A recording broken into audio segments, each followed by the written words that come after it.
Smile, like, you've got to think this is the nicest thing on earth, as having the hair barbered, razored away. And what about Laurie? Is she distraught? I wasn't unhappy at all. I thought it was really funny being on the programme and getting my hair cut off. Largely, it was good fun, but I don't think the BBC would have let us do another series. In 1997, with the Beeb balking at their barbershop antics, the pair took their anarchic brand of tea time terror to Channel 4. Welcome to I'll Have a Double. Now, everybody knows it's cruel to laugh at the way people look. Except on our show, eh? We reckon that Letitia Dean has a double with... Miss Piggy! And if you're watching, it's only a bit of fun. Don't take offence. Miss Piggy. They could be a little bit naughtier, they could be cheekier, the comedy could be more on the edge. This was Channel 4, and you can do different things on Channel 4.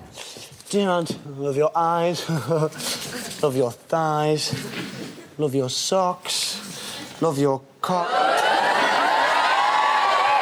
Any Sparrow? Oh, he's got some Harris on him, innit he? We had a more adult feel to it, but I think we'd gone too far.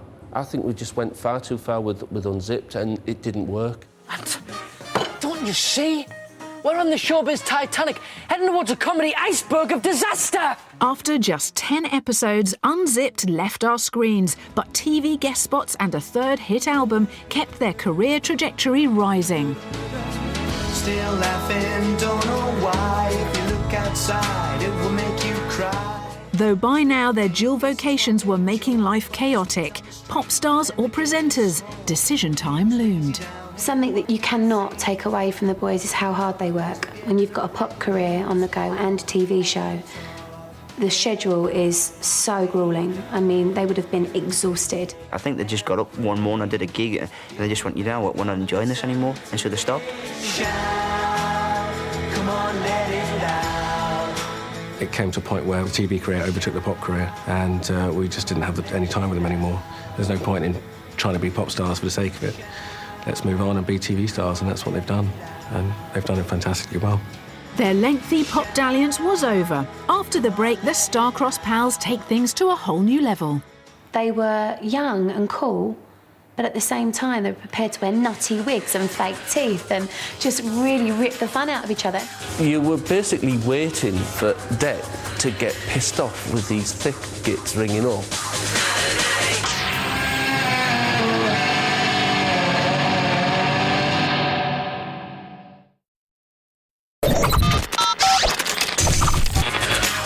They met on a kids' TV drama before becoming teen pop idols. Now it was time for Ant and Dec to make their decisive move into weekend telly.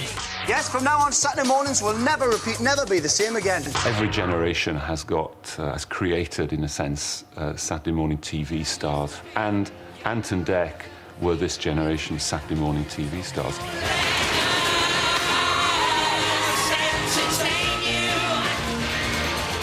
At the time, there weren't many great kid shows anymore. You know, so many were outdated, and SMTV was one of the few that had their finger on the pulse. It was harking back, actually, to the glory years of Tiswas. There was a great tradition on ITV, actually, of Saturday morning kids' television that doesn't talk down to kids, that treats kids like adults. Good morning, Zoe. Morning. How are you? Very well, thank you. How's little Woody? Pardon? Nothing? How's old fat boy? Is he all right, old fat boy? Huh? Yeah. You are Zulu Ball, aren't you? Yeah. Oh, I see. I bet you haven't heard that one before, have you? Yeah. Yeah. They managed to find that line between appealing to kids. Obviously, it was a kids' show, and they had to make the kids happy as well. But adults watched it and loved it, and it became a huge cult thing. It's double-edged comedy. There's something in it for the little ones to laugh at, and there's something in it for the adults to laugh at. It's not necessarily knob gags. It's just something a little bit more grown up. And if you can pull that off, and you can do with Ant and Dec, you've doubled your audience. The Tate Gallery took out all the other paintings and just showed all of my paintings. Yeah, and they changed their name to the Tat Gallery. Why don't you just shut up and leave me alone? Huh? Every day and every night you're there on my shoulder, giving it to me. What was nice about Ant and Dec was they were like your slightly cleverer, slightly funny big brothers that were still your mates. More than 2.5 million viewers tuned in to see the antics of Ant and Dec and Cat. In SMTV world, kids were fair game and they loved it. Wonky Donkey was my favourite. Even now, I grin. I've got a donkey here, look, and he's gone all wonky. He's a wonky donkey because his leg's missing. He's a wonky donkey. He's a donkey who's wonky. You've got to tell us the animal. What situation is it in? What is it? What's wrong with it? And remember, it's got a rhyme. You were basically waiting for Dec to get pissed off with these thick gits ringing up. OK, 10 seconds, what's that? Is it a cow? Come here. A cow? Did you say cow? You get some poor little kid who's going, I don't know, it's this, it's that, and it's obviously nothing to do with what they're seeing, and he'd just go up to the camera and be like, no! Got it right! 70s bee, tiny bee, pretty bee, BB. Shut up! Shut up! 70s bee! Is that right? You stupid idiot! He wasn't being your average presenter. He was being somebody who's having to deal with a dickhead on the phone who can't see a simple rhyme, and he really got wound up about it at times. But I think that's what people tuned in for. Kids loved it, grown-ups loved it, TV bosses loved it. Even celebs were falling over themselves to take part in the show's very own spoof soap. Chums was like the coolest thing ever, wasn't it? It was at a time where Friends was so huge and they adapted it brilliantly. That'll be the celebs now. They certainly had some chums with pedigree. It's Victoria Beckham, Dan Bowers and Melanie C. It's Louise and Billy. Martin McCutcheon. If you were asked on Chums, you'd made it. There was just a certain group that went on to Chums. And they were all very young and very gorgeous and very successful at that time. So if you'd made it onto Chums, you were thrilled. Kids TV is all well and good if you want to be a kids TV presenter, but it's no guarantee of primetime glory. I think the history of television is just littered with kids TV presenters, because you don't normally go from kids TV to proper TV, as we'd call it. But Ant and Dec were determined to buck the trend, and in 2001, at the peak of its success, they said goodbye to all this. Bye-bye, Chums! And quit SMTV and ITV to focus on the Beeb.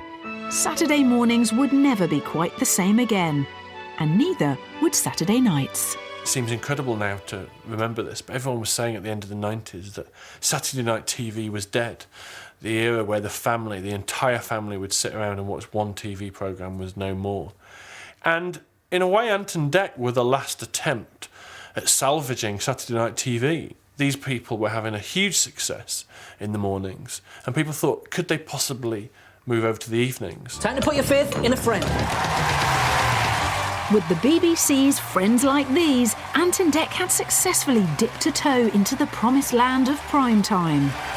Soon, ITV had wooed them back from the Beeb, slapped on golden handcuffs for an estimated $2 million each, and, after a couple of false starts, finally hit pay dirt, with this all-singing, all-dancing revamp of the old-fashioned talent show. What was fascinating was how good they were with the punters, how good they were at, being able to put their arm around them and going, are you all right? And seeing kids crying and genuinely being, are you all right? You look pretty sad. It's all right. All right. People were like relieved. They've had their feedback from the panel and they want to go and sit with Ant and Dec because they'll probably say something nice and they'll help them out, or they'll slate Simon for slating